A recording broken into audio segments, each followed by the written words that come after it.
In this episode, we are going to cover and discuss our most recent book in Best Friend's Book Nook, The Surrender Experiment by Michael Singer.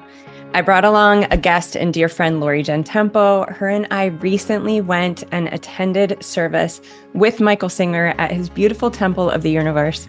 And we're so excited to tell you all about this insane experience and talk about the concepts taught in Michael Singer's book and the beauty and the balance between surrendering to life that's laid out for us in front of us versus the reality of like all the pieces that we juggle as women and how do we blend the two. The truth is, this is really a discussion switching over from the to-do-ness that we typically sit in to more of the beingness and how that can actually happen and occur in our real life situations that we experience every single day. This is an incredible discussion. I'm really excited for you to be a part of this, and I hope you enjoy. Okay, ladies, I am so excited for this discussion. Welcome to the Surrender Experiment. In this episode, we are going to chat out our experience with last month's book by Michael Singer.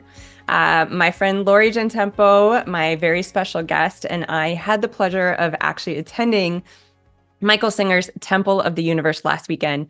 And so we're going to talk all about that because that was a beautifully incredible experience. And for those of you who've read any of his books, you have an understanding of what this place is. And for anyone who hasn't, I mean, we're going to give you, we took some videos, so they'll be on this episode, but we're going to give you kind of a visual walkthrough of this incredibly special, yet truly simple and like true to himself space that he created, which I love. And there's so many important messages in there for all of us.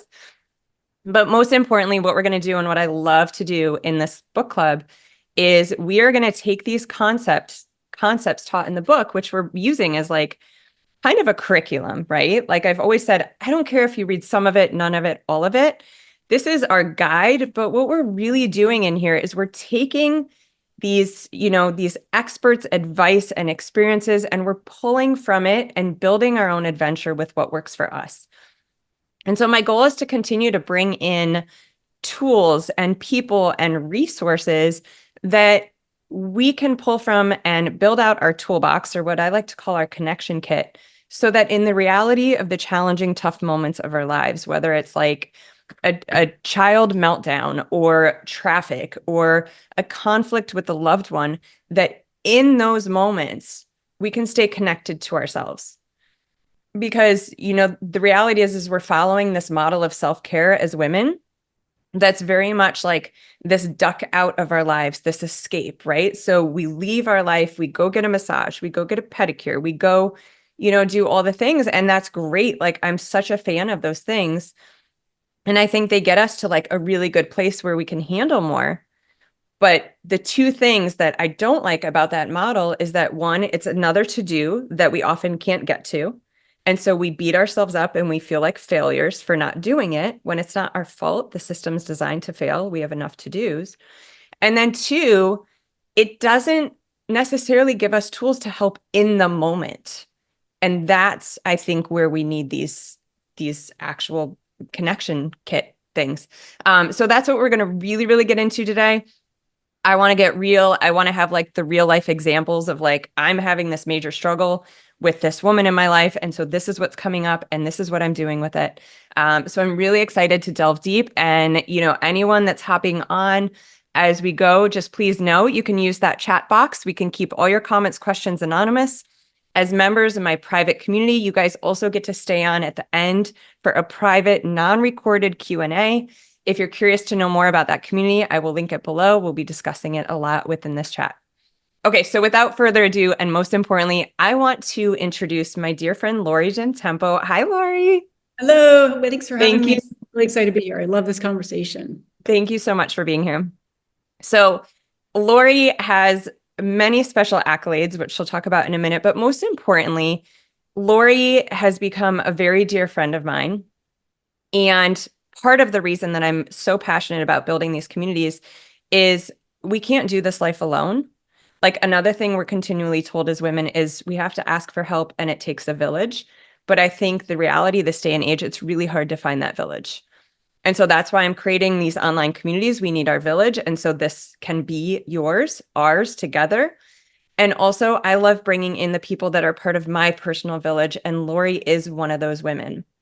And so, although we live in the same state, but we used to live across the country from one another. Laurie is someone that I go to in those moments where I'm like, I'm trying to do this thing, like I'm trying to do better.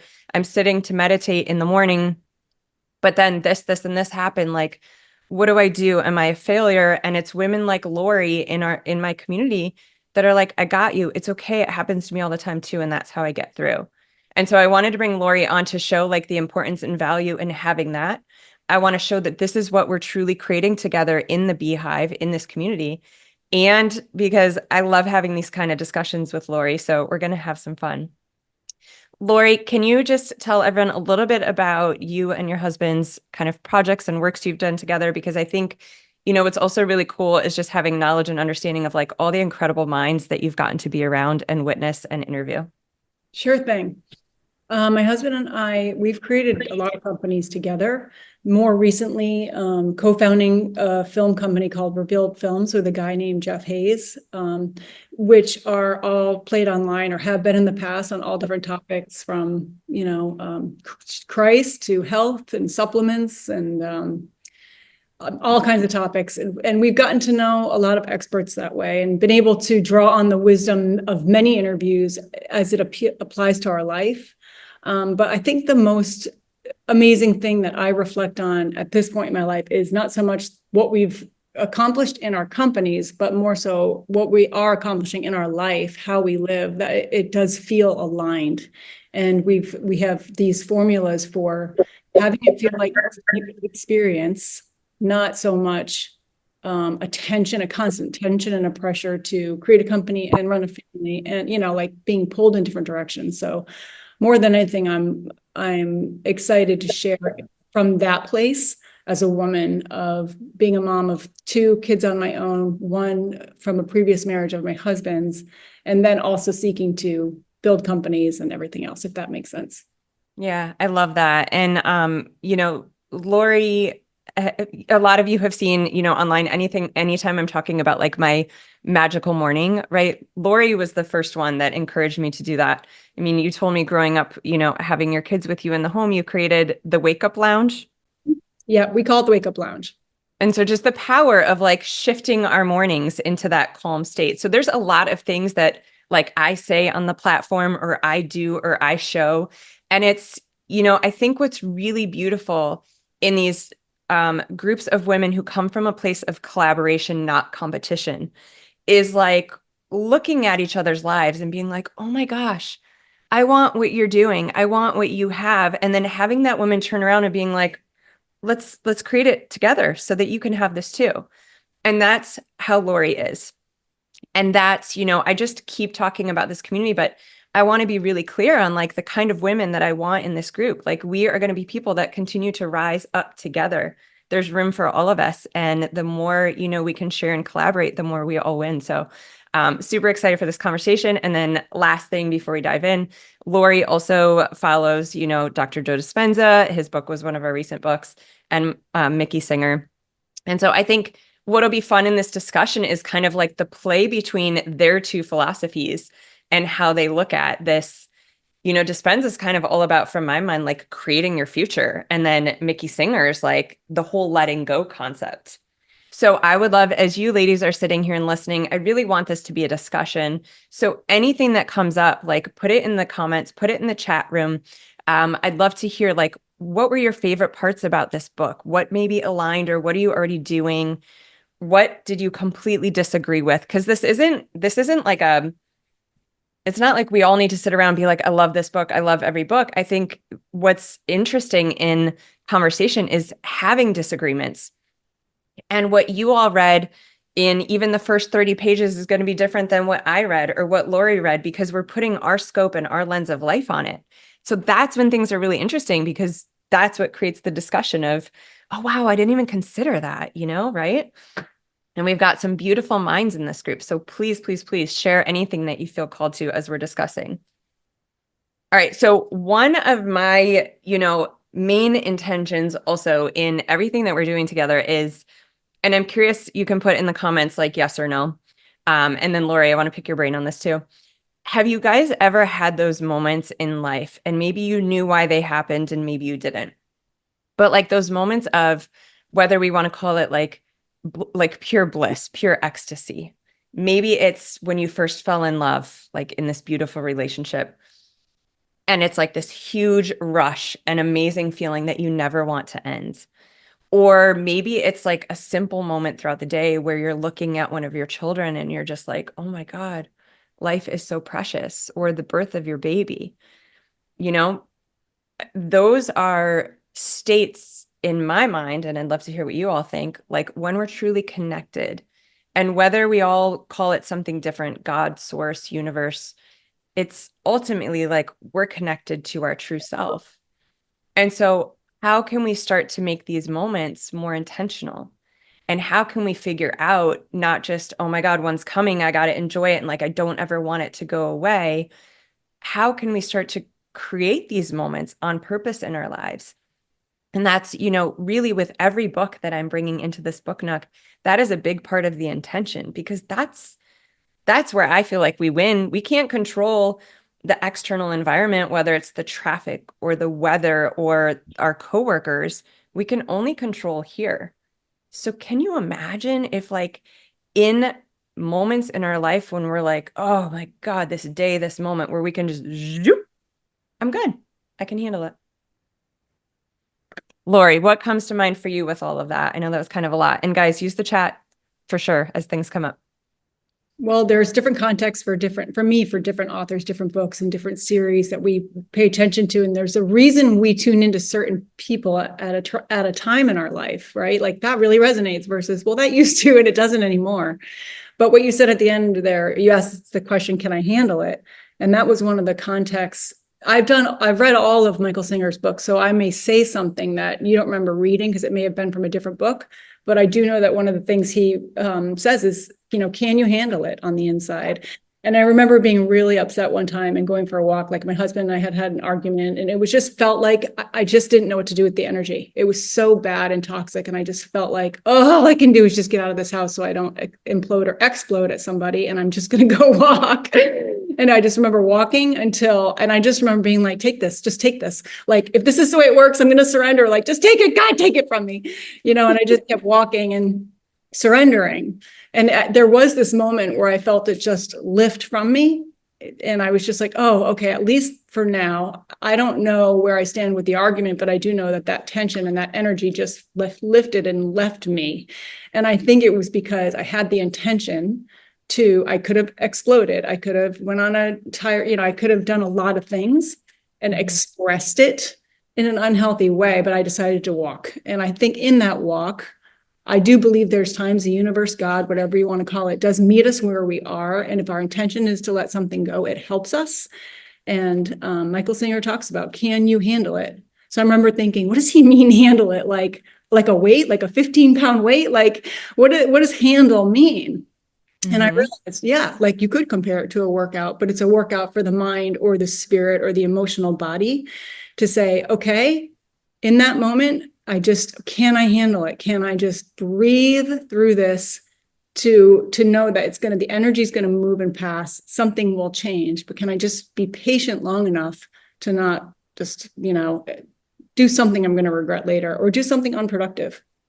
Yeah, I love that. I love that. It's interesting. So the next book for November, it's a book called Thrive in Overdrive, and it's by Dr. Patrick Porter. He's the founder of Brain Tap. If any of you guys have seen that device, it kind of like meditates for you, essentially.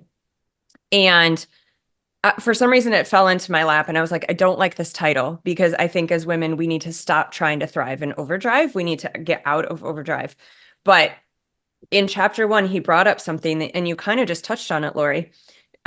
He showed this example. He talked out this example of this woman walking into her house. And this is when I was like, this is our book for sure.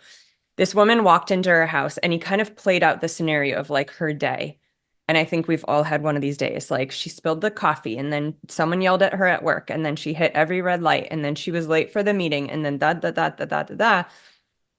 And she walked into her house at the end of the night and her kid spilled his glass of water and she freaked the F out. And then what happens, like, let me know in the chat. Yes, no, has this ever happened to you? Whether it's your child or whether it's a loved one or whether it's a friend or God, the poor cashier at Target, even though there's like no cashiers at Target anymore. But we feel like crap after we do that, right? It feels horrible. And then we add on the guilt and the shame. And so then what he does is he takes this same woman and he's like, different day, hits all the green lights, has this great song on the radio in the car, like just loving life. She walks in and her kid spills the drink and she holds him and hugs him and is like, it's okay. It's a mistake. And when I read that, I was like, that is what we're doing, right? So that walk that you took, that is what we're here to do. Because our kid is going to spill a drink. Something's going to happen that triggers us.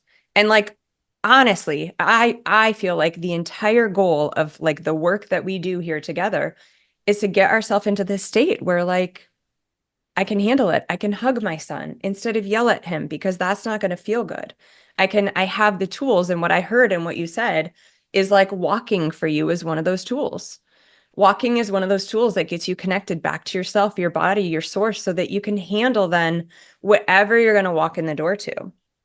And so how can we start to figure out like the moments here and there? Because you have sorry, I'm going to swear, you have a shit day and like then you're walking into your family. Like, can you realistically fit in a massage to get yourself in a better state? Probably not. My dad growing up, we kind of joke about this. He would walk in from work and like we all knew not to talk to him. Like he needed to have his beer and his time in his chair and then we could all talk to him. I don't get that space. Do you guys get that space? I don't think we get that space as women. So like in that moment when you're putting your hand on the doorknob to greet your loved ones, like what can we do that's so quick and easy and accessible to completely shift how we show up? So that's like a really long way of me saying thank you for bringing that up. What I hear in that is like walking is an incredible tool to get us connected. Yeah, I'm reading in the chat here some of the things that are being said, and I agree. Nature is so centering, and I think that's huge for me too. And here with slowing down and stepping aside from the moment that's causing discord. See, I think that's the key. It's like, can we? And what we're talking about right now is how to handle the heat of the moment, which is very important. But if we really want to back up a step, we want to start to build practices that are preparing us to where we're already like in a good state so that less of the discord and less of the tension even happens at all because we are in such that flow beautiful state. So I do feel like slowing down in general, and it's not easy for me. I tend to talk fast, move fast, like energy. I like my caffeine. I like up, up, up. But it can come with a price if I go so far up and out and in my energy that I'm not present. And that's the kind of thing I have to balance. So harmonizing, balancing, these are all the things. Yeah, I get that too. And this is another thing I'd love to hear in the comments. I also love caffeine. And I think, there's times where I play with like having more of it, less of it. And I'm in a less of it phase right now. And what I notice for me is I go to the caffeine for like, the word that comes to mind is the high, but really what I'm craving is the connection. I want that buzz. I want that bliss. I want that like feeling like source God in me, right? And so I use caffeine, like I use a lot of liquids as state changes because they're easy as a mom. I'm driving my kids to school and like what's for me this beautiful cup of coffee, And I don't think there's anything wrong with that. Like I think it's important to have our things. I've got like all my yummies right here.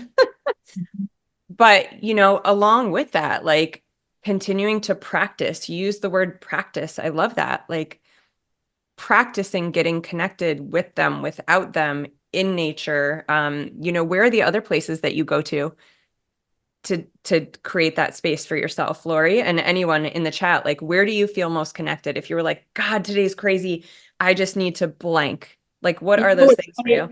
It's like the least sexy place you could imagine, which is my closet floor. It's like I have the ocean behind me because we recently moved and we're renting the space we're in on the ocean. But like, and yes, the ocean's amazing. It definitely causes a meditative state. But there's something about my closet floor with the door shut that it's sexy. Closet floor can be very sexy depending on what you do in there. We're not talking about that. We're talking about another call. But yeah, what it is if So the practice for me is I'll just go in even when something's not bothering me, I try to do at least once or twice a day of 15 minutes, even if it's 10, with the lights off in there, sitting on the floor. It's extremely grounding for me because what I do is I actually practice with the energy. I feel it. I'm like, where is this? Is it my stomach? What am I feeling on my chest? Like my shoulders? What am I feeling? Now my mind wants to jump in and start judging what's the feeling. Oh yeah, what time did I go to bed last night? Did I have too much caffeine or do I want caffeine? Like, so my mind wants to come in and judge it. But what I like about what Michael Singer teaches is that's where we want to say, I'm not involving the mind. I'm relaxing the body. So relaxing the jaw, shoulders, and letting go and surrendering the energy. Because one of the things he taught that was pivotal for me is that our body has energy he refers to as Shakti, which its desire is to come up and out.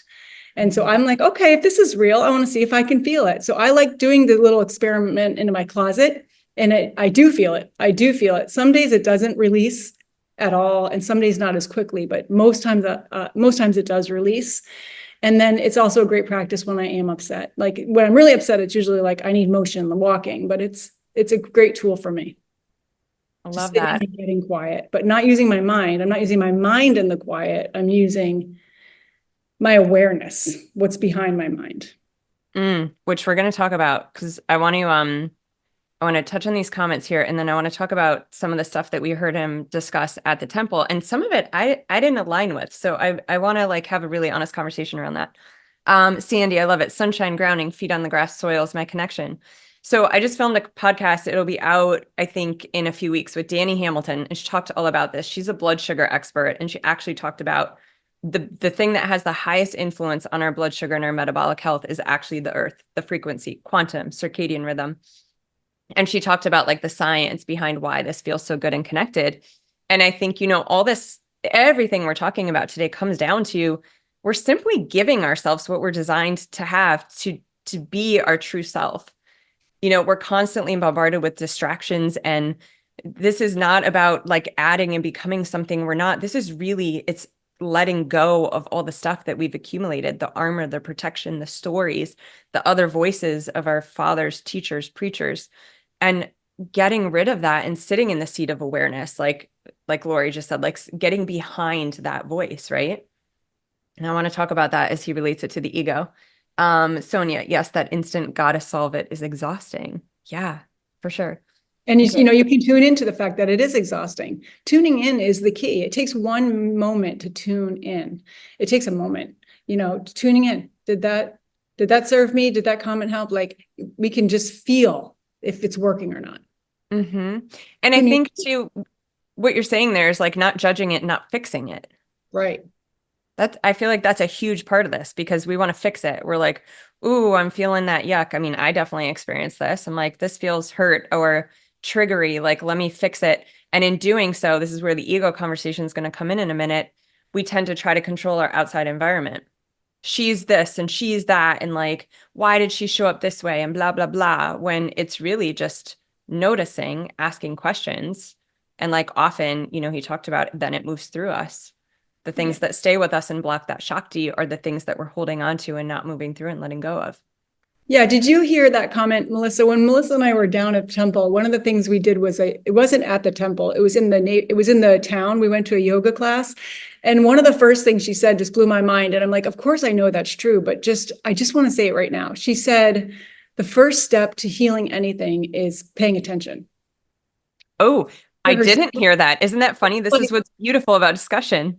Wow. It made me think of it because it's like, we're talking about all these things. And then then you're like, okay, so what's the thing? What's the one thing? Like, it's like, because our mind wants to try to figure out what's the thing that I have to change or I have to fix, or what's the one thing I have to do every day. And it isn't. It's like this mug Melissa gave me. It is all of it. It's the yin yang. It's the part of us we love. It's a part of us we don't love.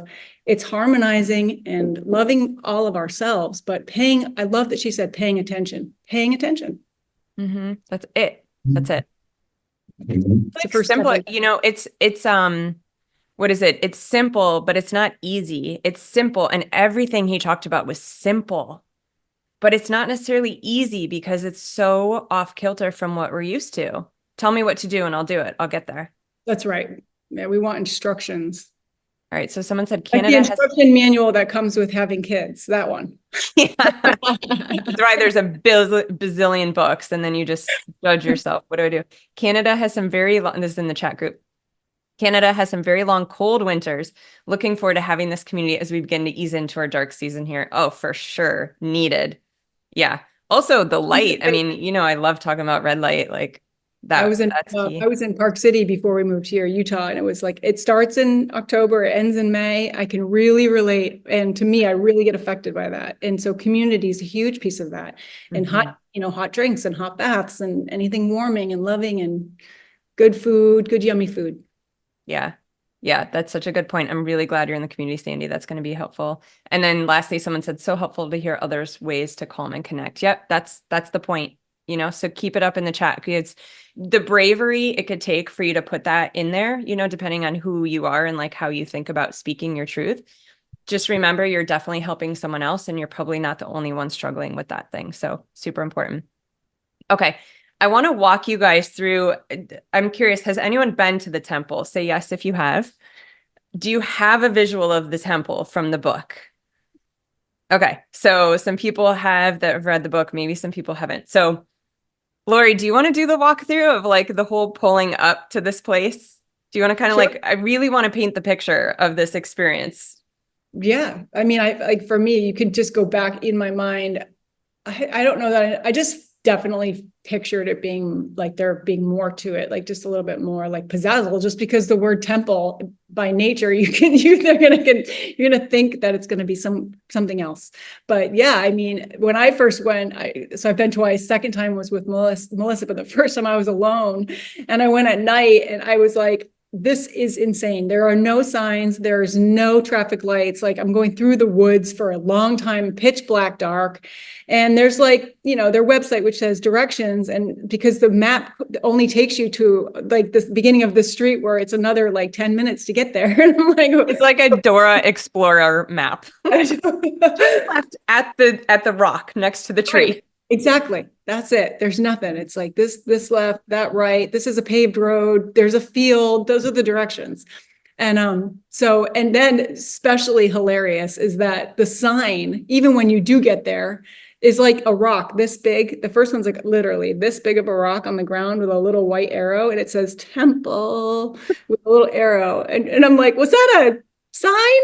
Because my car, like you barely see it. And then the second one was the wooden one, which is like this big, still not big, wood, temple. So yeah, to Melissa's point, and even to the point where you get there and approach and go into the space, so here's my take on it. There is nothing that is fancy about it. There is nothing that is frills and like exotic or crazy beautiful, but the energy is undeniably there. The energy is undeniably there, and it's so massive that it's so palpable, and because it's so pure. For Yeah. how many people, for why it was built to be so simple, for the people that have come there, I don't know. But it could be the little shrine they have inside, but it's crazy. Yeah.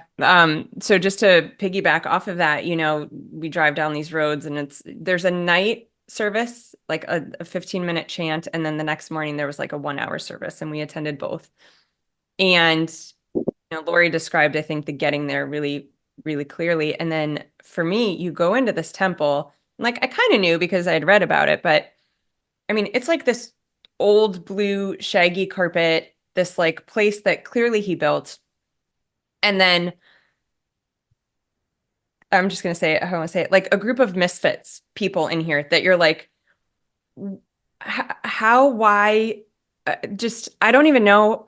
I'm trying to paint a picture of like there were 80-year-olds that could bear. I mean, there's 30 of us. It's a very small, very intimate, like 80-year-olds that clearly are like doing beautiful work, which I think was my favorite part and why it stuck out. Like Laurie and I were saying, older people can get a little crotchety and cranky, and these people, all they had to say was like, I am so incredibly grateful. And some of them clearly have like a hard time walking, and some of them had, masks on, like it looked like they probably are dealing with some chronic immune system issues or challenges. I'm not sure. And then there's just this like keyboard, and Mickey just like walks up and starts playing the keyboard. And it's just so normal. Like it's just like I was in my family room and my Uncle Jerry like walked up and played the keyboard.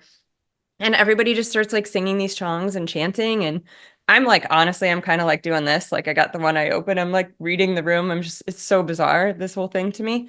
But exactly what Laurie said. I mean, you could feel the energy, and someone said it. I think a few people said it, and he's like, that's Shakti. Like this room is just full of Shakti.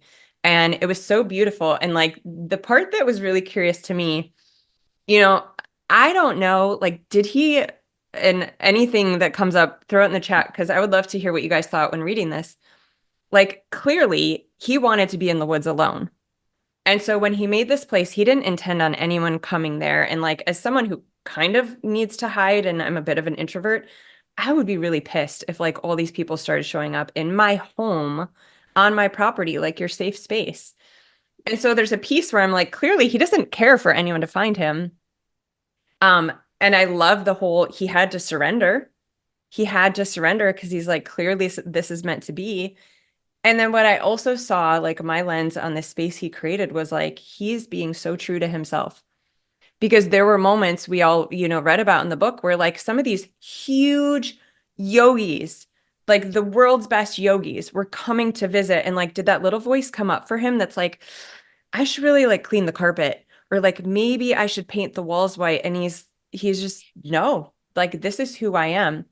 And what I see in that is like when we truly are ourselves in its fullest expression, unapologetically, like I believe that that's when the red carpet gets rolled out for us.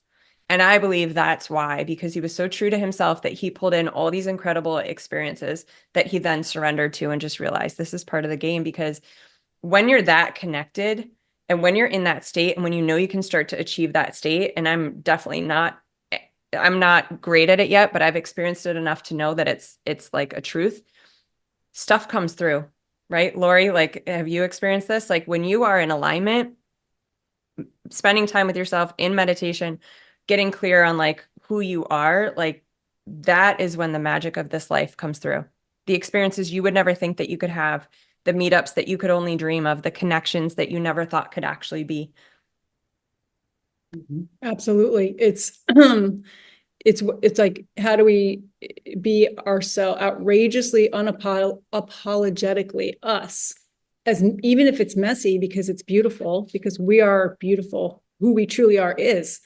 And even like, is there a moment where we have fear of missing out of something, but truly it's like the way that we want to walk is a different direction. Yes. It's like following our pure heart and our pure soul, even if we're the only one and no one else is over there with us. I say, when we do that, we're free, we're becoming free. And I think Michael Singer's take on this is because on the inside, and this is one of my biggest takeaways, when we surrender what's on the inside, we're really letting go of all the voices, all the stuff we're holding on to, all the attachment to the outcomes. And when there's just this peacefulness inside, because we're being who we truly are, our true, pure soul level self, then what does it matter what the outcome is anyway? Whether it's the house we create for people to come into, or what outfit we wear, or who we're friends with, like all of that on the outside should be a reflection of the true, true, true soul within us. And I think for me, that's what he helps me get to. Tell me more. Like, how does that play out in your daily life? Like, just like a real life situation. Yeah, like for my husband and I in our business, a lot of times people will be like, well, they're like, we'll divide and conquer. Like Patrick should go speak at this thing, and Laurie, you should go with the wives over here because they're all going to connect on something that they're doing over there. And we're like, that's not what we do. We don't divide and conquer. We combine and conquer. That's our philosophy. And for me, that feels really good. And I'm not saying every woman or couple should do this. We go to things together. We don't like to him go do that and I go do the other thing. What feels good for us is to be together and not to divide and conquer. That's one example. I think the way we live our life is very rebellious, very rebellious. We don't follow rules in terms of what things should look like. Our kids, they didn't go to school. They were homeschooled, but the truth is they weren't even homeschooled. They were like, okay, past 7th or 8th grade, in our minds, this is not a useful education at this point, but we do feel like they should learn what they're passionate about. And they should start to identify what they, how to serve and give and manage money, but they're not going to get that at school. So I could give you a million examples, but we definitely don't fit into the normal picture. Yeah, no, I love that because I think there's moments in every single day where we put on a mask and we show up as someone else. And I think your first example really highlighted that. And those to me love that, Laurie. Absolutely. I did too. Someone was commenting in the chat. Those are where we practice this. We flex this muscle of authenticity, of being our true self, and we get rewarded. Quantum, source, universe, God, like they have our back. There's an invisible force that will pull us through life when we continue to do this. And this is more often going to show up for us in those seemingly small moments where, I wonder, let me know in the chat if any examples come up for you guys. But like, for me, I seem very extroverted, but I'm actually very much an introvert. And I'm not big on like nighttime stuff. I'm a morning girl, and come like 7 o'clock at night, I want to be home. I'm a homebody. But because I felt like for whatever reason at some point in my life, I'm supposed to be this very social person. And this social person, what she does is if her friends are going out, she goes out too. And so if I would walk into a social situation and like I'm feeling super internal and quiet, one, I turned my back on my true self by even going instead of doing what I actually wanted to do and staying home. And then two, I would sit there and figure out, okay, instead of what is it that I need in this moment, question mark, end of story, I would ask, what is it that I need in this moment to be able to show up the way that they all need me to? There's a famous kind of quote and phrase, and it's like the difference between fitting in and belonging. And fitting in is like assessing a group and seeing who we need to become in order to match that group. Whereas belonging is like being brave. And like Laurie said, I'm not going to go with all the wives because I want to stay with my husband in this. And that's like being true to myself. And then what starts to happen is you find your community, you find your village, your tribe, and you have a sense of belonging and fully being seen. And I think that is like when we start to really become grounded in like who we are and who we truly are and like what we're here to do and be. Yeah. And you talked about peeling off the layers. And I think that that's the key. It's like part of us knows who we are. We definitely know. And there's a part of us, maybe we're not totally sure who we are, but we know who we're not. And so we could pay attention to the things that we're doing that don't feel good. That as soon as you do them, you tune in, you pay attention. The first step, pay attention. That didn't feel good. I didn't like that. One of the first things for me, this was 20 years ago, I stopped going to girls' night out because it was becoming like this drunk fest, bash each other's husbands, or like it was just like my husband does this and my husband does that. Like the whole thing just didn't feel like this is not lifting me up, and I'd rather just be home with my kids anyway. And I have some of the greatest women friends in my life now, but that way of going about it is an old paradigm, and I was going because it felt like it was what I was supposed to do. It's just another example. Yeah, I think we do that a lot. I would love to hear in the chat, like, do you guys feel like that's familiar? Have you done that in the past? Do you feel like you're experiencing that now? Let us know. I want to get into this. Can I Yeah, speak on the chat, or do you prefer in written sure. down? You can speak. Oh. You'll just be on a public podcast as long as you're okay with that. Oh, that's fine. Okay. So this is an interesting idea to talk about with this book, because I feel like Michael in his situation was always surrendering, right? So was it that, and he was trying to like push down that voice in his head. So was that voice in his head not his true self? And when he was always like saying yes to the universe, I kind of struggled with that too, because I am kind of a yes person. And it's like, oh, I would love to help you. Yes, I can do that. Yes, I can do that. And so this idea of surrendering to everything that comes to us felt not quite what I want to do, but I think I'm maybe coming at it from not quite the right perspective, right? So he was maintaining trueness to himself somehow, but also denying himself. Anyway, I just want to kind of explore this whole surrendering to the universe idea, but not being overwhelmed by accepting everything that comes to us. I love that you bring that up. And honestly, Laurie and I talked about that so much this weekend because I had the exact same question.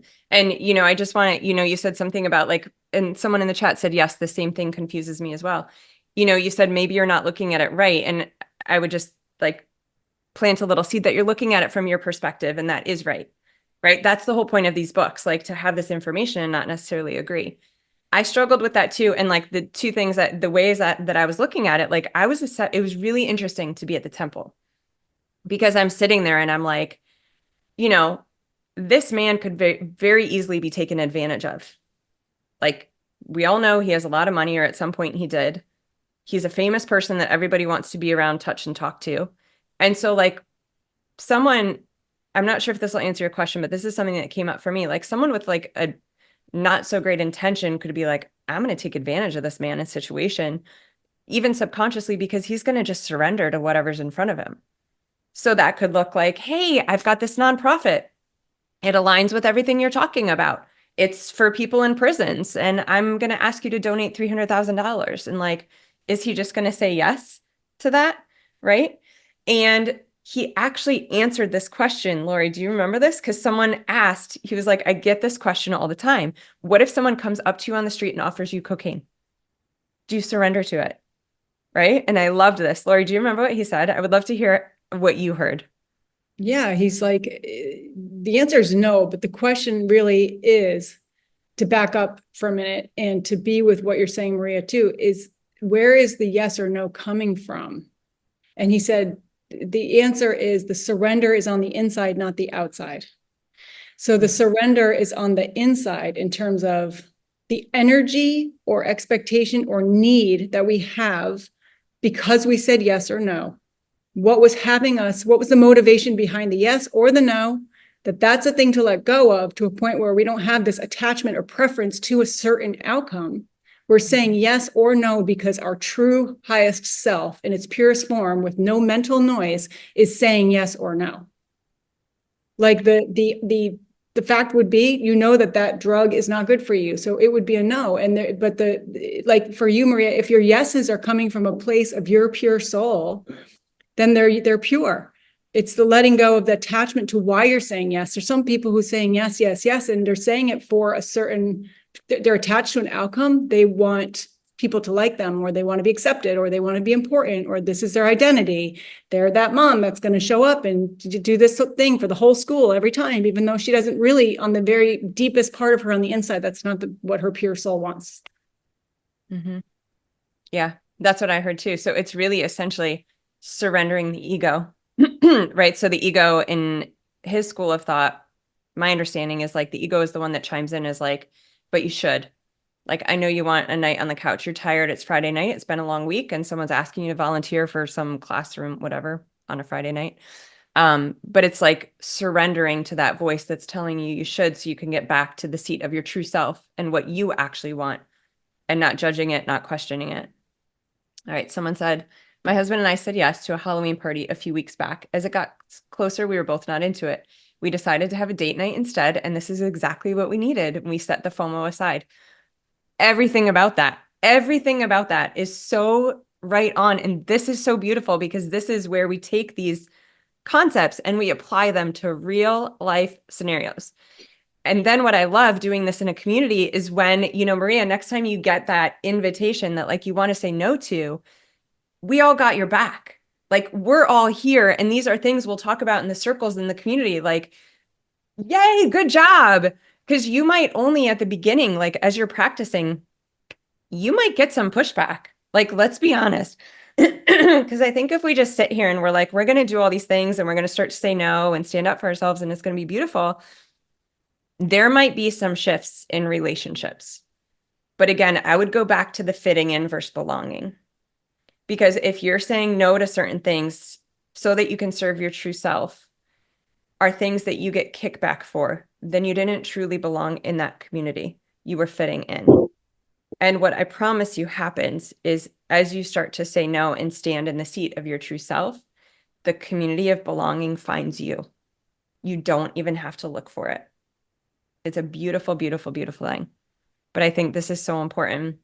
And then this is also where, Laurie, I want to talk about like kind of the way I see ego stuff different, unless you have anything else to add on that.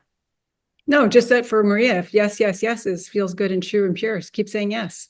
Yeah. Mm-hmm. There is that side. Yeah. I love, you know, if it's not a hell yes, it's not a yes. And I think that's where like, if it's not a hell yes, it's a hell no. oh wait, did I say it backwards? No, you said it right. I always okay. do my own spin. I double down on the no. Yeah. And no stands for nourish oneself or nourish your family, you know, like if I haven't seen my kiddos all week, Friday night, like we do Shabbat. Like I just want to be home with my family. I don't want to run around again.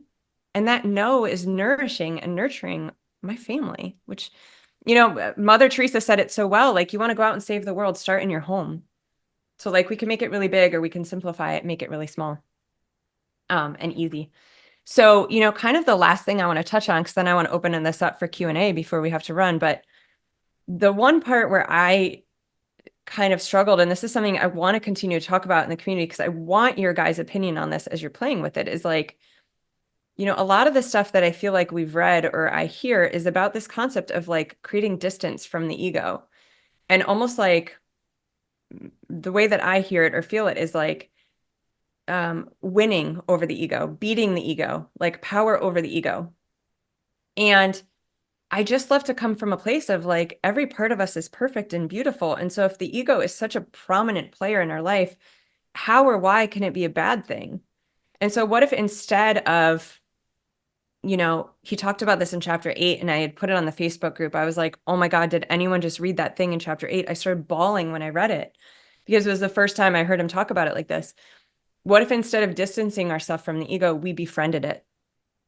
And what if instead of turning our back on it, we teamed up and we were like, what are you afraid of? Like, why are these voices coming in? What are they telling you? You know, your friends are going to be mad if you don't go out. Okay. And what are we afraid of if that happens? So like having the conversation, well, I'm afraid of being alone. I'm afraid of being shut out. I'm afraid of missing out. Okay, let's talk that through. And like literally having these inner conversations. And that's, I think, the feminine approach to this concept. And in chapter 18, he talked about there was this moment in his meditation, and it almost seems like his meditation, like the visuals I got is he pictures himself and he goes above himself and he hovers, and that's how he distances himself from the ego. And in this meditation, I feel like I might cry talking about it. Like he like went and he embraced himself. And he was like, it was something like, I'm not putting you in the corner anymore. Like we're doing, look at me. I'm like we're doing this together. And he said he came out of that meditation with a compassion and love for himself that he hadn't felt in years. And like, that's what I want for us. Like there is so much guilt and shame that we carry. Like, how can we have this piece of us that's like black in color? Like it's light, it's just dim. And I think, you know, the power that we can create by like reaching in there and turning that light on for ourselves. That's what I want. Like Laurie and I talk about this. We have a very similar passion and goal and mission in this life. And it's to shine light from within people, like to turn that light on in people so that you don't need Michael Singer's books. You don't need me. You don't need Laurie. Like you need yourself, and you have that light from within. And we just kind of like saunter back into the background and you're good. And I truly feel like that's what starts to happen the more and more we reach in and like connect with this beautiful piece of ourself that just hasn't gotten the love that it needs or deserves. It's been stuffed, right? Laurie, I know we kind of talked about this a lot this weekend. Does anything come to mind as I'm talking about that for you? Or you guys in the chat, does that sound like so far off? Do you agree? Do you disagree? Yeah, I think with the ego, what's helpful sometimes is to have some kind of a working definition of it so that you kind of know what you're even like what you think it is. And it was so funny because Melissa was like, I'm going to set an intention that he's going to speak about ego. And then the first thing out of his mouth was like, ego. It was like in the first sentence that I was just like, That's how it works. That's how I'm it not works. sure. I'm like, you got your talk already. But he, you know, the way he described it, and I've read many books with different definitions, right? And I think it's a matter of choosing the one that feels the best to us. But I kind of like the way he described it in terms of it being like, okay, so the pure place of creation in the human consciousness and us as our pure consciousness, he was referring to as the garden, which I loved. And he's like, so here's the spirit, conscious self, and God just having this interaction, and it's just the garden, and it's just pure. And then all of a sudden we're like, oh, I didn't really like that, or I really did like that. And so like the mind started to judge the experiences, and like Course in Miracles, there are bodies of wisdom that call that separation the ego. So it's kind of lies within that realm. And that part of us is the part he's talking about, that attachment to our judging things for being good or bad, and starting to build our identity, a new identity outside of our pure self, an identity that is based on what happened to us in the past, which makes sense, right? So if we look at ego as an accumulation of past experiences, whether good or bad, that we thought, and we forgot who we truly are in our divine self, and then started to build an identity around who we think we are based on what happened to us, or who we think we are based on what is happening or could happen in the future. That makes sense. So in terms of that, I really like where you're coming from, Melissa, in terms of, instead of it being this part that's like, oh no, my ego is trying to control things again, because that doesn't feel good. It's like, it feels like shame in me. Like it feels like icky. But when I say or feel, that's okay. Like it comes down to this mug, which Melissa gave me. I think I said that. It's like, there are parts of me that are maybe in a lower frequency thing, but it's not who I do know who I am. And I do love all these pieces of myself. I love and accept them. I feel like that space and that softness, it's like it softens and creates space instead of like shame or guilt. Mm-hmm. Yeah, I love that. Thank you for saying that. He talks a lot about like we mentioned Shakti, and I think this kind of comes back to like ego as well. And like what you were saying about the garden, like where we actually created that separation. And so I picture this flow of energy, right? This is my visualization. I'm very visual. So like when we're connected, we've got this clean flow. Our chakras are in alignment. We've got the Shakti flowing, the chi. We're connected to God, source, like however you want to look at it. And he was saying like what interferes with that is getting caught up in the things that we like or dislike, because it completely distracts us from all the beauty that's around us. And the beauty that's around us is what's real and God. And, there's miracles going on all the time. And I think we kind of like numb them out because there's so many. And so in the moments where we feel like that, oh my God, I love this, I don't want it to end. Or in the moments where we're like, I can't believe it's raining on my one day of vacation and I thought there'd be sun. Like it's those that we allow to move through us. And that's how we start to practice, staying open to this connection. Okay, so I love all that. I want to open us up to Q&A, so I'm going to wrap this unless anyone else has anything to say. Laurie, I know you're going to hang out for questions, but just for the general public, thank you so much for being here. I had so much fun with you last weekend, and I hope we get to go again. Right on. All right, so for anyone wanting to hear more of Michael Singer's talks and lectures, we'll link that below. He actually records all the talks, so the talk that we attended last weekend is in his podcast. We'll link that below. For anyone who enjoyed this discussion and is curious to be able to be part of the live recording, that is for the members in my Beehive community. We're going to link information to that below as well. And if you enjoyed this, go ahead and click that like button. If there's someone you thought of in this at some point in this episode that would enjoy this information, you go ahead and click that share, invite them into the Book Nook, pull them into this episode, whatever you feel. That's like the greatest gift you can give is sharing this with someone else. So thank you, and I'll see you soon.